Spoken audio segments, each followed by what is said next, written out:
কয়েক কুইন্টাল গাঁজা উদ্ধারকে কেন্দ্র করে তোলপাড় শুরু হয়েছে সারা কৃষ্ণনগর জুড়ে। জানা যায়, গোপন সূত্রে খবর পেয়ে সকাল থেকে এসটিএফ ও কোতোয়ালি থানার পুলিশ যৌথভাবে নদিয়ার কৃষ্ণনগরের কোতোয়ালি থানার অন্তর্গত জোড়াকুটি এলাকায় তল্লাশি শুরু করে। সেই সময় একটি গাড়িতে তল্লাশি চালাতে গিয়ে গাড়ির বনেট খুলতেই অবাক হয়ে যায় এসটিএফ এবং কোতোয়ালি থানার পুলিশ কর্মীরা। তারা দেখতে পায় বনেটের ভিতরে তাতে সাজানো রয়েছে 1 কুইন্টাল 30 কেজি গাঁজার প্যাকেট। জানা যায়, উড়িষ্যার কটক থেকে মুর্শিদাবাদের আমতলায় পাচারের উদ্দেশ্যে এত পরিমাণ গাঁজা নিয়ে যাওয়া হচ্ছিল।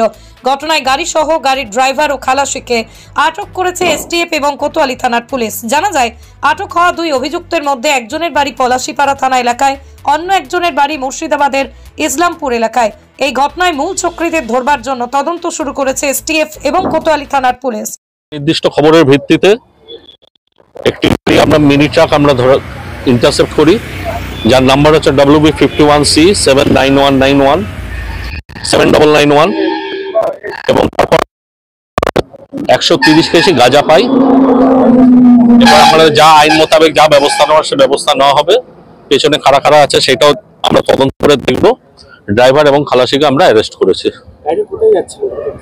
গাড়ি এখন আমাদের যে ড্রাইভার বলছে করিমপুরের দিকে যাচ্ছিল।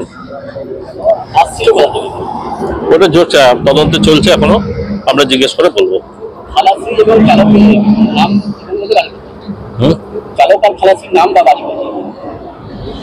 বাড়ি আমাদের জেলাতেই বাড়ি, একজনের বাড়ি মনে হয় এতে থানার পাড়া, একজনের বাড়ি থানার পাড়া ইসলামপুর।